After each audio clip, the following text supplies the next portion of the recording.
మనకు అంతటి గొప్ప విజయాన్ని అందించే అంశాలేమిటో మీ అందరితో కూడా పంచుకునేందుకు ఇక్కడ ఈ భీముని పట్నంలో ఈరోజు సమావేశమయ్యాం. ఇక్కడ అందరం కూడా ఈ 2024 ఎన్నికల్లో మన పార్టీ జైత్ర యాత్రకు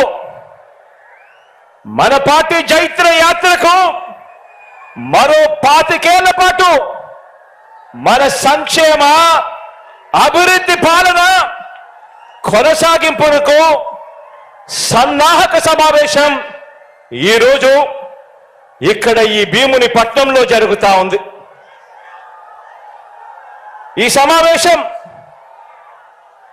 సమావేశం మన పార్టీని భుజాన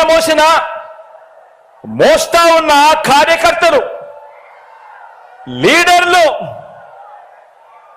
అభిమానులకు, ఆత్మీయులకు మరింత ఆత్మవిశ్వాసం నింపే సమావేశం ఈరోజు ఈ భీముని పట్నంలో జరుగుతా ఉంది. ఈ సమావేశం మేనిఫెస్టో ద్వారా మనం ఇచ్చిన ప్రతి మాట అధికారంలోకి వచ్చిన తరువాత త్రికరణ శుద్ధితో ఆ మేనిఫెస్టోలో చెప్పిన ప్రతి మాటను నెరవేరుస్తూ ఆ మేనిఫెస్టోను ఒక బైబిల్గా, ఆ మేనిఫెస్టోను ఒక భగవద్గీతగా, ఆ మేనిఫెస్టోను ఒక ఖురాన్గా భావిస్తూ ఏకంగా 99% హామీలను నెరవేర్చిన పార్టీగా మీతో నా ఆలోచనలను పంచుకునేందుకే ఈ సమావేశం. గతంలో ఎప్పుడైనా కూడా గమనిస్తే ఎన్నికలకు ముందు పార్టీలు మేనిఫెస్టో అని చెప్పి, ఎన్నికల ప్రణాళిక అని చెప్పి రిలీజ్ చేస్తాయి.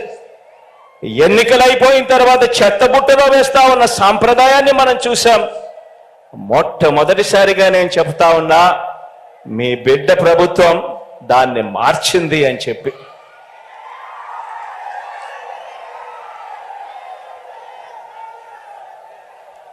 మనం మార్చాము కాబట్టే, ప్రజలకు మనం దగ్గరయ్యాము కాబట్టే ప్రతి ఇంట్లోనూ మీ బిడ్డను, మీ బిడ్డను, మన వైఎస్ఆర్ కాంగ్రెస్ పార్టీని తమ పార్టీగా ప్రజలు భావిస్తా ఉన్నారు. కాబట్టి చంద్రబాబు లాంటి 75 ఏళ్ల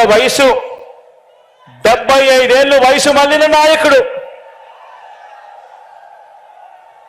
ఆ చంద్రబాబు నాయుడు గారు ఒంటరిగా పోటీ చేసే ధైర్యం లేక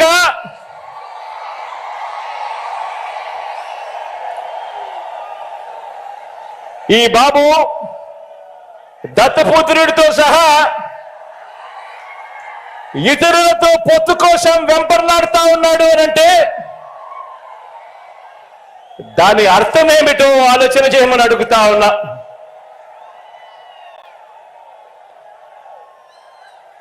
ఈ చంద్రబాబుకు తాను ఫలానా మంచి పని చేశానని కానీ, తాను ఫలానా మంచి స్కీమును తెచ్చానని కానీ చెప్పలేక మళ్ళీ కొత్త వాగ్దానాలతో గారడీ చేయాలని చూస్తున్నాడు అని అంటే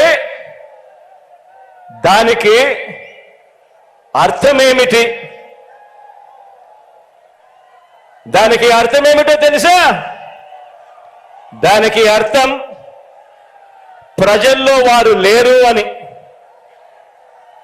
దానికి అర్థం వాళ్ళు ప్రజల్లో లేరని, చివరికి 2019లో వచ్చినన్ని ఆ 23 స్థానాలు కూడా వాళ్లకు రావని,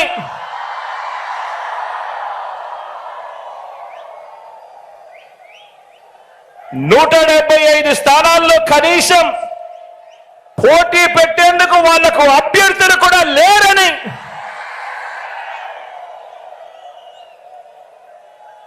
మరో వంక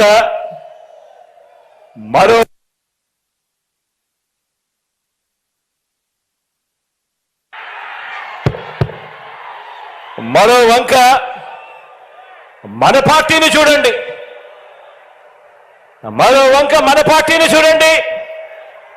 మన పార్టీ చరిత్ర ఓ విప్లవ గాథ. మన ప్రభుత్వ చరిత్ర ఇంటింటి విజయ గాథ. మన భవిష్యత్ సామాజిక వర్గాల ఇంద్రధనస్సు. మనది వయసుతో పాటు మనసు భవిష్యత్తు ఉన్న పార్టీ మనది.